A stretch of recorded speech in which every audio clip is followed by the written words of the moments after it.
ከብልት ዝግጁነት ማጣት ጋር ቶሎ መጨረስ ችግርና የብልት መጠን ወይም የብልት ሳይዝ ጋር የተያዙ ናቸው።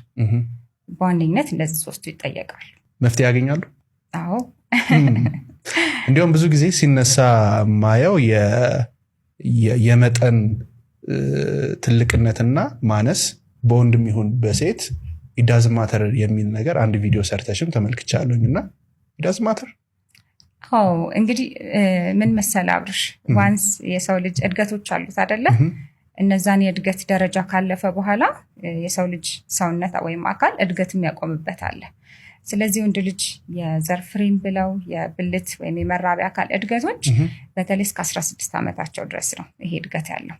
የእሱን እድሜ ከታለፈ በኋላ ያላቸውን የብልት መጠን ከዛ በኋላ ለማስተካከል በሚዋጥን በሚቀባ መልኩ እስካሁን ሳይንስ የደረሰበት ነገር የለም። ስለዚህ ማተር የሚያደርገው ሳይዝ ሳይሆን እንዴት ፈንክሽን ያደርጋል ያለው መራቢያ አካል ወይም ያለው የወንድ ልጅ ብልት መስራቱ ነው እንጂ ጥቅም ያለው ሳይዙ ወይም መጠኑ አይደለም ማለት ነው። ለዛም ነው ደጋግሜ የምናገረው፣ ብዙም ሰዎች በዚህ ምክንያት እየተሸወዱም ስለሆነ ነው። የሚሸጡ ምናምን የሚሉ ነገሮችን በተለያየ በቴሌግራም በምናምን በግሉላ የሚላኩባቸው አጋጣሚዎች አሉ። ልክ ነው። ስለዚህ እነዛ ሁሉ ነገሮች ፌክ ናቸው ማለት ነው። ፌክ ናቸው። እንግዲህ ያው እኔ ማውራው ስለ ሞደርኑ ሳይንስ ነው አይደለ? ስለዚህ በዘመናዊ ሕክምና እስካሁን ባለው ነገር በዚህ ዙሪያ የመጡ ሕክምናዎች የሉም በሚዋጥና በሚቀባ። ነገር ግን እኛ ሀገር ባይሆንም ውጪዎች ላይ የሚሰጡ የሕክምና አማራጮች አሉ። ለምሳሌ ቁመት ለመጨመር የብልትን ዶርሳል ፓርት ብንለው ወይም ከጀርባ ያለው ላይ የሚያያይዘው ጅማት አለ። ጅማቱን በመቁረጥ ቁመት እንዲጨምር ማድረግ፣ ወይም ከሌላ ቦታ ደግሞ ስብ ይመጠጥና ብልት ዙሪያ ላይ ፋት ኢንጀክሽን የምንለው እሱን መሙላት ውፍረት ለመጨመርና ቁመት ለመጨመር የሚሰጡ ህክምናዎች ናቸው። ያው የየራሳቸው እንግዲህ ጎንዮሽ ጉዳቶች አሏቸው። በተለይ ከውፍረት ጋር የተያዘው ቴምፖራሪ ነው ወይም ጊዜያዊ ነው። በየጊዜው ሪፊል ሊያስፈልገው ይችላል። እንደገና መሞላት ሊያስፈልግ ይችላል። ወጥ ላይሆን ይችላል። አባጣ ጎርባጣ ሊሆን ይችላል እና ጅማቱን በሚላቀቅ ጊዜ የነበረውን ጥንካሬ ላያገኝ ይችላል። ሶኒ እንደ አንድ ሐኪም ሪከመንድ አላደርግም። ለብልት መጠን የሚደረጉ ህክምናዎችን አልመክርም። ስለዚህ ጤናማ በሆነውና ተፈጥሯዊ በሆነው መሄዱ ነው። መጠኑ አይደለም የሚወስነው። ይሰራል ላይሰራ የሚለው ነው። ፈንክሽን ያደርጋል አያደርግም። የብልት ዝግጁነት ጥንካሬ አለ ወይ፣ ቆይታ ላይ እንዴት ነው የሚለው ነው ለግንኙነት ማተር የሚያደርገው እንጂ ያለው መጠን አይደለም። ሴቶች በድብቅ ወይንም ብቻቸውን ሆነው ስትራግል የሚያደርጉባቸው ሁኔታዎች አሉ።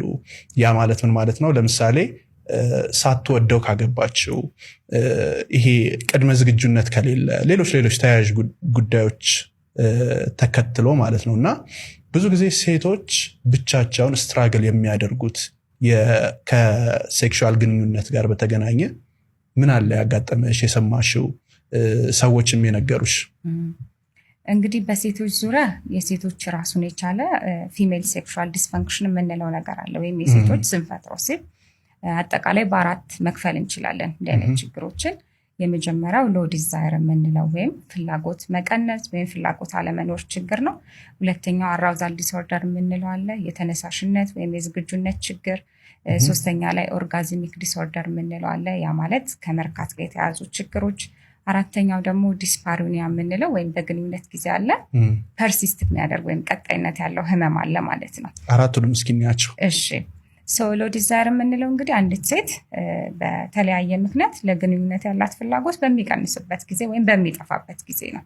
አጠቃላይ ያሉትን ምክንያቶች በሁለት መክፈል እንችላለን፣ ፊዚካል እና ሳይኮሎጂካል ብለን፣ ወይም የስነ ልቦና ጋር የተገናኙና ሌላ ከሆርሞናል ችግሮች ጋር የተገናኙ ሁኔታዎች ብለን መክፈል እንችላለን።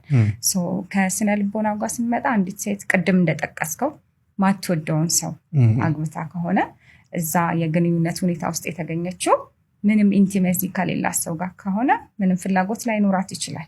ወይም የነበራት ፓስት ኤክስፒሪየንስ መጥፎ ከነበረ፣ የመደፈር ሙከራ ከነበረባት፣ ትራውማ ከነበረው ግንኙነቱ ላይ እቺ ሴት ለግንኙነት ያላት ፍላጎት እየቀነሰ ይሄዳል። ሌላው ቦዲ ኢሜጅ የምንለው ነገር አለ። ሴቶች ላይም ቢሆን ወንዶች ላይ የብልት መጠን ቢሆን እንጂ ሴቶች ላይ ያላቸውን ሰውነት አክሰፕት ያለማድረግ ችግር ሊያጋጥም ይችላልና በዛ ምክንያት ማንም ሰው አይፈልገኝም፣ እኔ ለግንኙነት አትራክት አላደርግም በሚል ፍራቻ ለግንኙነት ያላት ፍላጎት ሊጠፋ ይችላል።